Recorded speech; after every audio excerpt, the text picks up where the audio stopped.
let's say we have a video LLM. It takes video as an input to the algorithm, and then there's a language model, and we ask a question about what happened in this video.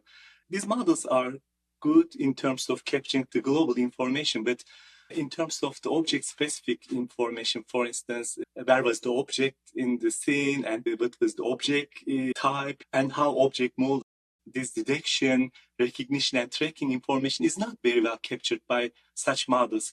But we have this very interesting stochastic probing approach. We incorporate such questions in the training of this video LLM. For instance, which object was thrown by the person? Like we are asking about, okay, what is the object type? Was it like a cup or apple or a ball? So those type of questions we are trying to answer with this model. By asking the right questions in training time, we allow it to pay attention to such details when it is learning its attention mechanism, like the spatial and temporal attention layers that I mentioned.